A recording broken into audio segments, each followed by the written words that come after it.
جواز الاجانب على بلاطه، ايه الحلو فيه وايه الوحش بما انك انت متجوز اجنبيه زيي؟ حلو. لو انت متجوز اجنبيه يس، انت ما تقدرش تقول لها تفرض عليها حاجه، تقول لها اعملي ديت واعملي ديت، عشان هي طبعا بنت البلد وعندهم العقيدات والتقاليد بتاعتهم، ما بيحبش حد يتحكم فيهم. اوكي ماشي. وطبعا لو انت متجوز واحده عربيه كويس، هي بتحب كده ان جثه مثلا يتحكم فيها، يعني تحس ان انت كده يعني ده معناه اهتمام وحب وكده. غير الاجنبيه ديت احنا عندنا في العقيدات والتقاليد بتاعتنا حاجه اسمها الانثى. انما احنا في اوروبا هنا يعني عامه البنات تحس ان هم مسترجلين، يعني صح. انت ما تقدرش تقول لها اعملي لي اكل، يقول لك اعمل لك اكل هم من نفسك يا حماده. ازاي؟ احنا هنا اينا احنا متجوزين مش عشان انا الخدامه انت جبتني عشان اعمل لك وانضف لك واغسل لك. ما فيش الحاجات ديت يا عامه يعني في اوروبا. لو في مصر هم بيحبوا الحاجات دي طبعا بتحس بانثتها لما تقول لها اعملي لي اكل، عشان هي طبعا زي ما تربينا زيهم وامك وتربينا، ده العادي بتاعنا طبعا. العقيده بتاعتنا طبعا فهمتنا. احنا هم عارفين اوريدي، يعني فهمتني. انت مش لازم تقول لها اعملي كذا، هي عارفه الواجبات، هي عارفه الواجبات اللي عليها. انما الاوروبيه ما فيش ما تقدرش انت لو شخطت فيها يقول لك يلا يا حبيبي هتفتح لك الباب، والعلاقه اللي بيناتكم خلاص يعني داون، كل حاجه يعني خلاص. يعني متجوز اجنبيه بقالك كام سنه؟ انا متجوز اجنبيه 4 سنين. بقالك 4 سنين ومتفاهمين وكل حاجه؟ الحمد لله. هي اجنبيه نص الماني ونص مصري. طيب يعني تقريبا فاهمه العادات والتقاليد بتاعتنا شويه. هي اي نعم اوروبيه عشان هي مولوده هنا في اوروبا. بس فهمتني، يعني انت ما تقدرش، يعني مع احترامي طبعا اللي الناس كلها، ما تقدرش تفرض عليها حاجه هي مش عايزه. يعني انت يعني فهمني، هي تعمل مثلا برغم ان هي نص زي ما انت بتقول نص ونص. اوكي. حتى هي فهمتني بتدفع النص ايجار وانت بتدفع النص، كل حاجه نص بالنص. زي الاوروبيين كل حاجه نص بنص، زي الاوروبيين فهمتني. يعني في العقيدات والتقاليد بتاعتنا الراجل هو اللي بيدفع كل حاجه، الست بتقعد في البيت عارفه شغلها، تجيب عيال وتربي وتذاكر وتعلم وتنظف، وانت بتشتغل بره. هو كده ماشي عندنا نص بنص. انما هنا الموضوع مختلف. صح. حتى لما بتفكر تقريبا تخلف عيل مش انت اللي بتقرر، انتوا تقريبا انتوا الاثنين لازم تبقوا متفقين. فعلا عندك حق في النقطه اللي بقولها دي. وكمان في حاجه كمان، يعني انت ما تقدرش تقول لها يعني ما تشتغليش، يقول لك انت مش مالك عشان تتحكم فيا. انا النص لا شخصيتها ولا الكارير بتاعها. يعني انت لو عملت، هي عملت اكل مثلا طبخت واحد مره، انت لازم تطبخ واحد مره. يعني لو انت نظفت البيت هي تنظف البيت. طبعا. حصلت لك مره مثلا روحت كده وعلى سبيل المثال مخلص شغلك وتعبان وبتاع، ومثلا هي ما جهزتش اكل، انت كواحد عربي المفروض تقول لا يعني انا متجوز ومروح وما تلاقيش مسويه اكل او كده وهي قاعده بتتفرج على التلفزيون، انت بتتصرف ازاي لما يحصل موضوع زي ده؟ ضحكتني والله. فعلا الموضوع انا مريت بيه، وانا كمان انا عارفه لان انا كمان زيك. هتيجي تقول لك يعني انت ما اشتريتنيش، يعني انا لو عايزه هعمل اكل انا هعمل، لو مش عايزه مش هعمل اكل. مش مجبره اعمل لك. مش مجبره هي فعلا فهمتني. لو انت فهمتني مش عاجبك يعمل الحاج فانت واحد جاي من الشغل على طول ما فيش اكل، تخش تغسل ايدك وتخش تسوي اكل ليك وليها.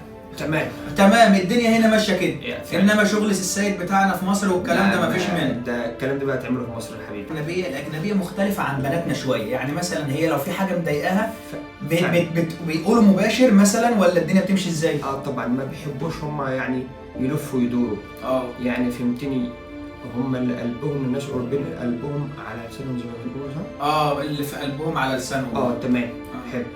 يعني هي حتى لو خبت عليك هي عايزه تقول بس الوقت المناسب لسه ما جاش عشان تقول لك. هي عايزه تقول يعني ممكن تفضل يومين ماكس 3-4 ايام وهتيجي تقول لك على اللي حصل. هتقول لك اللي حصل.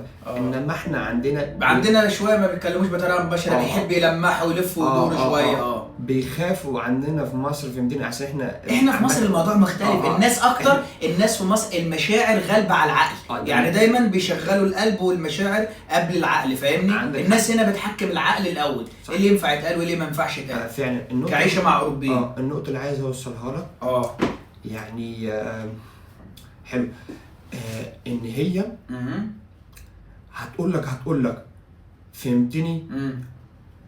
احنا عندنا في مصر عامة يعني هم بيخافوا من الطلاق، عشان كده بقول لك بتخاف، تقول لك ايه؟ على شمعتك، حافظ على بيتك. في حاجات ما تنفعش الواحده تقبلها، فبتقبلها عشان تعيش وتكمل وعلى كلام الناس. انما هنا ما الناس دي مش فارق لهم ولا كلام الناس، محدش شاغل باله اصلا بالتالي. مفيش الكلام ده. وفي مصر هم عندنا احنا الرجاله في مصر متشدده شويه. يعني لو قلت لك مثلا واحد عكسني في الشارع يعني، ولا واحد قال لي كلمه حلوه، هو ممكن ينفصل عنها في طلاق يعني، مع ان هي مش غلطتها. هي مش غلطتها، بس احنا عندنا العكتات والتجربه بتاعتنا احنا شويه، احنا هنا عشان البيئه اللي احنا عايشين فيها. يعني الواحد اتربينا فيها يعني، ابوه كان كده وجده كان كده واخوه كان كده، هو طبعا اوريدي هو خد وشغل ايه يحكم عليها. احيانا انا عاوز اروح اشوف امي، لا مش هتروحي النهارده الجمعه، مش هتروحي، وهي لازم تسمع الكلام. فعلا. انما هنا الموضوع لا، مش الموضوع هنا قايم على الشراكه، اللي هو ايه، انت شريكتي وانا شريكك،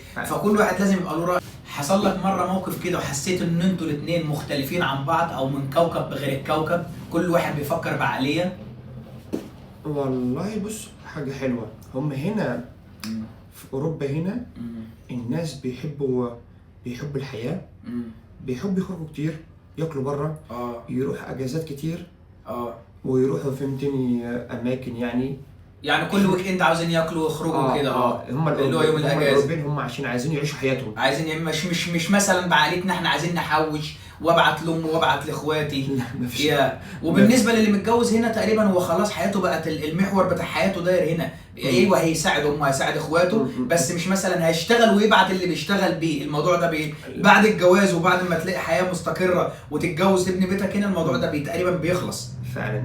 انت لو متجوز واحده اوروبيه هنا الموضوع هم فيه يعني تقدر تقول من اليوم اللي هتتجوز ويبقى عندك بيت خلاص، بالنسبه انسى جامعتك او انسى جامعتكم في مصر، مفيش بقى الفلوس اللي بتشتغل بقى تروح مصر تاني. مع الوقت فهمتني الموضوع بتبقى ايه نظام، انت ملزم تبعت يعني نساعد بعض. على فكره فكر الافريقيين، احنا افارقه، افريقيا كلها بتفكر كده، your money is our money، يعني فلوسك هي فلوسنا. انما الاوروبيين لا، فلوسي هي فلوسي، مش فلوس اخويا، مش فلوس امي، مش فلوس ابويا. لا احنا شويه اللي هو ايه، انت يا حبيبي هنا في اوروبا عندك اخواتك، ففلوسك فلوس اخواتك وابوك وامك. دي البيئه وده الفكر اللي احنا كبرنا بيه. الاوروبيين مختلفين طبعا، ما بيفكروش كده.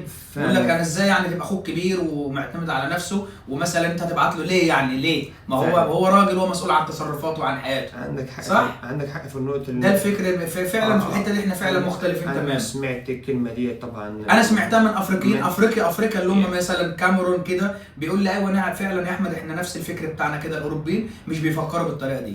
ايه الحاجه مثلا اللي ممكن تلاقيها عند المصريه وما تلاقيش عند الاجنبيه، والعكس صحيح؟ تمام. المصريه هتفضل موفيه لك طول حياتها وهتحبك مهما تيجي عليها وتظلمها. فعلا.